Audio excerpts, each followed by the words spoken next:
Hey guys! What's up? Kamusta? Nandito na naman tayo ngayon sa ating sundo serye guys. Magsusundo na naman tayo ng ating misis. Yung hardworking natin na misis guys. Susunduin na naman natin. Medyo makulimlim pero masyadong yung white balance ng ng kalangitan masyadong nakatutok sa mata natin. Kaya magla-glasses tayo. Ayan. Para maganda rin yung blend sa gray natin na shirt. Okay.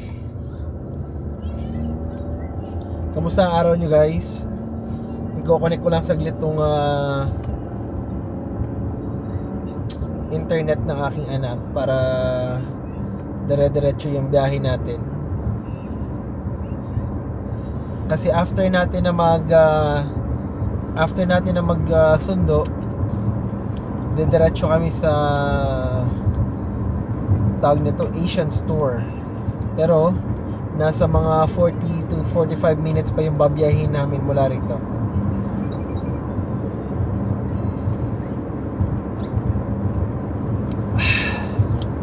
Tako ko sa tubig nito mga nakaraan guys. Hindi pa ako nasisimulang mag jogging pero nasa plano ko yung mag-jogging. 1 second, Brazen. It's gonna connect. There you go. Yeah, nasa plano natin yung mag-jogging pero hindi ko pa nasimulan. What happened? What happened? Just press what you like. It's okay. Marunong na kasi siya magpindot-pindot guys yung mga gusto niyang panoorin. Ang problema, pag umalis kami ng bahay, naka-attach sa wifi yung kanyang wifi. Pag nasa road na kami, after mga 1 minute or 2 minutes, nagdi-disconnect. Tapos minsan, it takes a while bago siya mag-connect dito sa cellphone ko. Kaya, pag ganyan, medyo whiny siya pag ganyan. Laking pasalamat ko dyan sa iPad na yan guys. Kasi dati nung wala pa kaming iPad, nako, Diyos ko po, hindi makaupo yung mama niya dito sa harapan kasi nga lagi siyang nagwa-whine. So gusto niya lagi niyang katabi yung mama niya. So naisipan namin, okay, mag-invest na lang tayo sana sa tablet. Kaso nga lang mas nagustuhan ko tong iPad kasi nga marami kang pwedeng gawin sa iPad, hindi lang yung panonood, di ba? Pwede niya pang games, pwede pang anything, pwede pang edit ng mga videos. Yeah. Something happened? 1 second. When we pass this curve, anak, I'm gonna fix it, okay? So binilhan ko rin to ng nung parang tawag ba niyan? Yung parang mount niya na pwedeng mag-swivel. So ang ginagawa ko ganito lang guys, yan. Siyempre, sinusure ko muna na wala akong mababanggaan. Tapos, yan, kinakapa-kapa ko. Ayan, o diba? Kasi pag hinahawakan yung ganon, yung leeg niya naawa ko sa leeg niya kasi lagi siyang nakaganon. And then kapag gusto niya nang matulog, minsan nabibitawan niya yung iPad. So binilhan ko ng parang mount na ilalagay mo lang dito sa may headrest sa ilalim. Tapos nagsuswivel na siya. So, okay naman, convenient, super convenient. Laking tulong. Malapit na rin mag-out yung misis ko. 10 minutes na lang mag-out na siya. So, mauna na kami doon. Hindi na ako magpapagas, marami pa. Nasa 400 kilometers pa. Saglit lang naman yung biyahe namin. Kaya bukas na ako magpapagas. Actually, itong gas ko na to na 400 kilometers.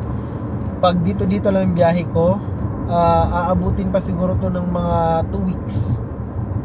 Pero ewan ko ba kung ako lang ba or yung ibang mga ibang mga driver din na kapag na-hit nila yung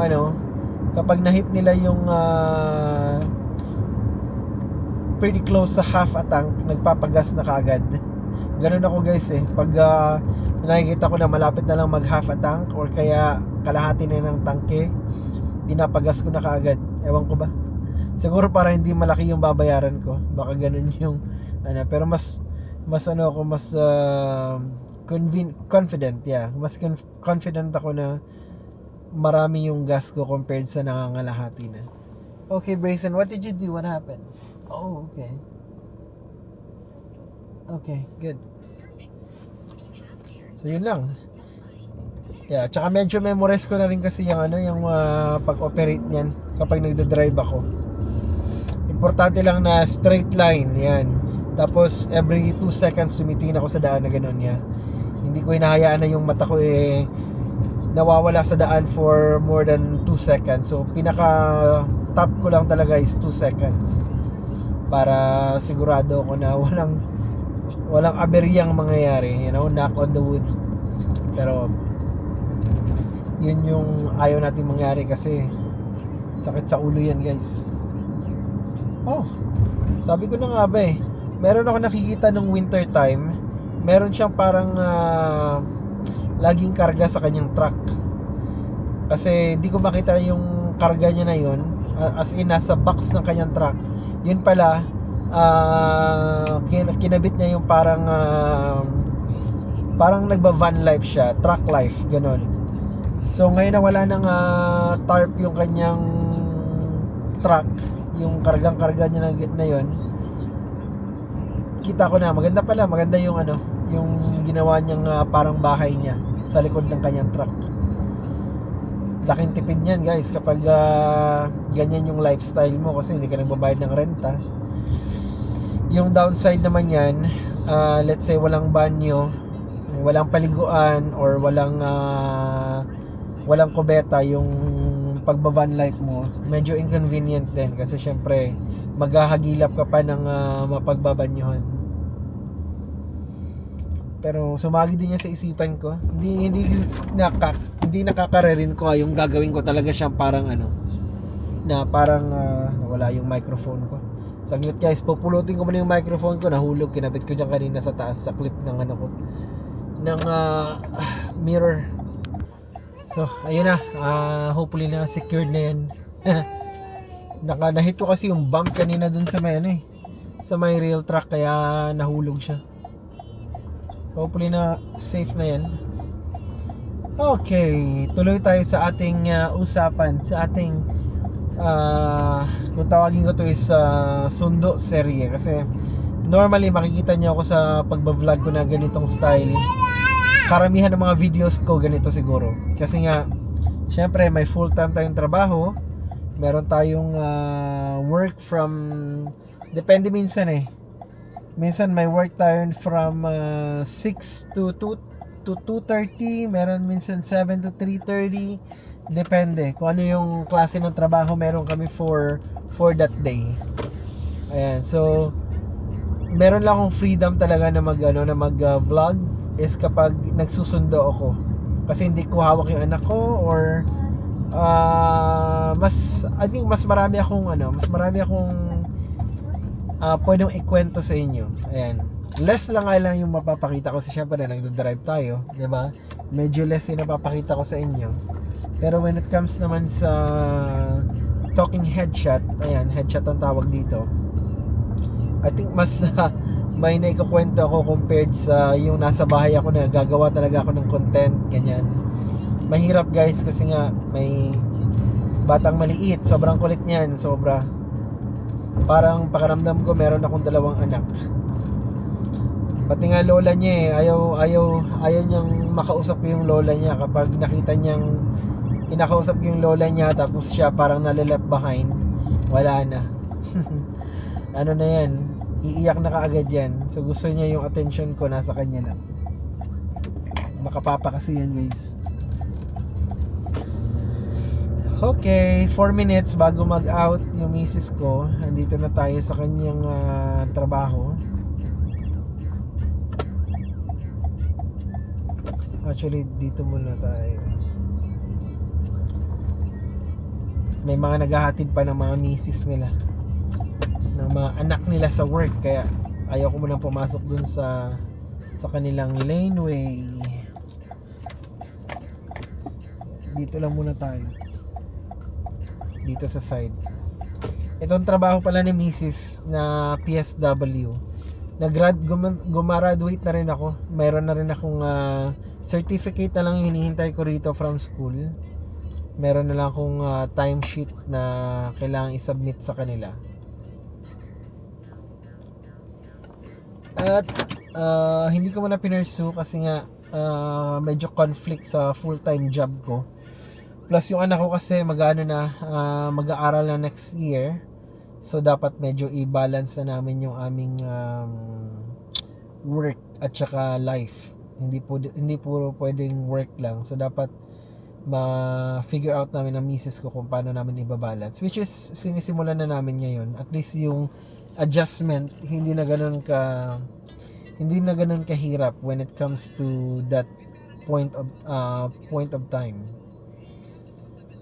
Tama ba? Point in time or point of time? In English pa kasi. Ayan.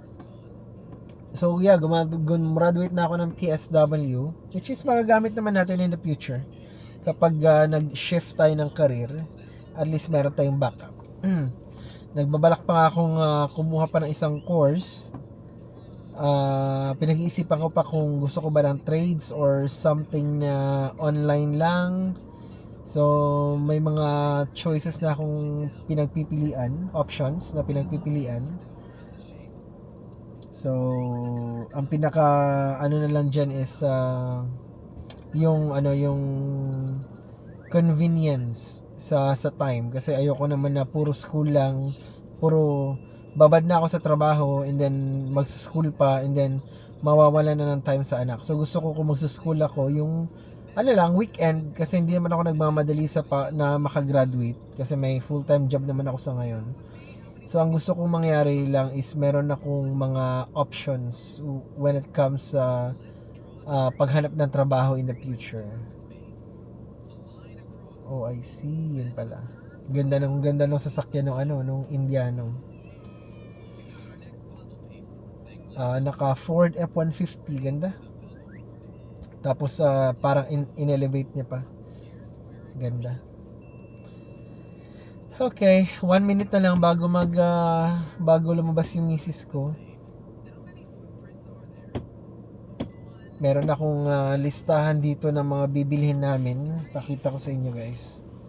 Pinalista ko na kay Ermat yung mga bibilhin. Ay, magsusundo rin pala si Buddy. Ito yung listahan ng mga bibilhin ko. Ayan. Nakita ko yung kaibigan ko, guys. Nagba-vlog din si Uragon Kanoy. Ayan, sa YouTube. Pupwesto ko yung sasakyan ko, guys. Pwesto na natin kasi nakapaghatid na yung mga maghahatid.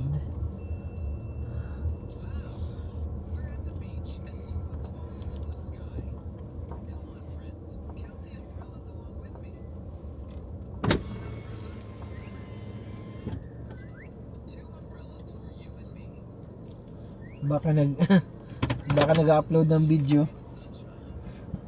Nagba-vlog din kasi to marami na subscriber to, si Oragon Kanoy. I-check nyo yung kanyang ipa-flash ko dyan sa may screen. Buddy, how are you? Buddy, how are you? Oo, ako, buddy. Balita, kamusta? Kamusta ang weekend? That's good. May isa pa tayong araw. One more day pa. Busy ka.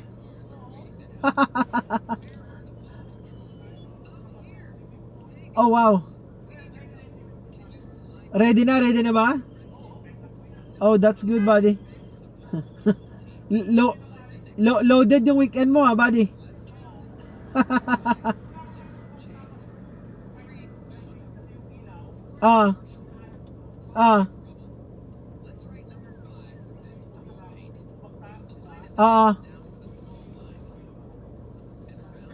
That's right. Para maganda yung pagkakakuan. Lalo na sa gabi, maganda yung setup mo doon.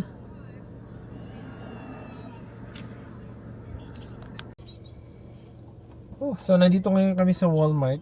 Dito lang sa town, di pa kami nakapunta ng Asian store.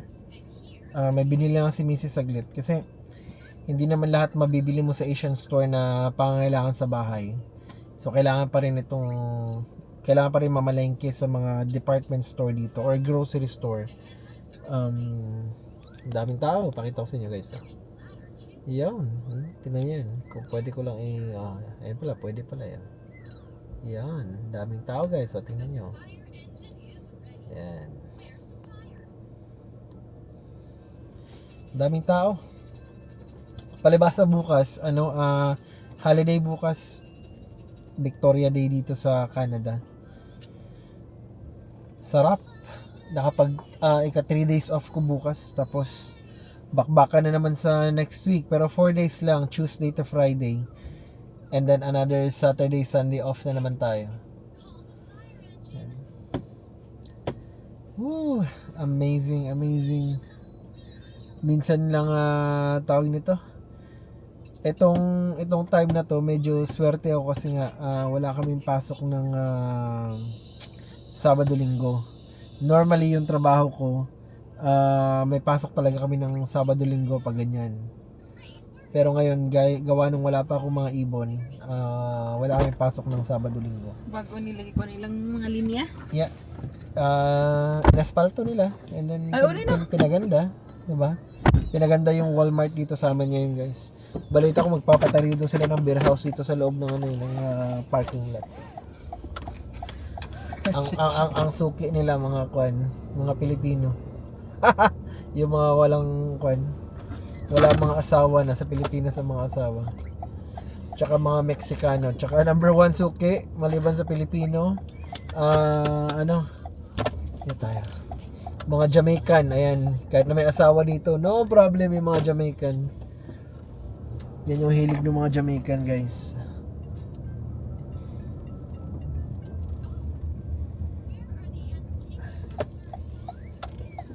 Okay, daan muna kayo ng Tim Hortons, bili ng kape. Mamaya na ulit guys, baka mamaya manawa na kayo sa pagmumukha ko Mamaya ulit.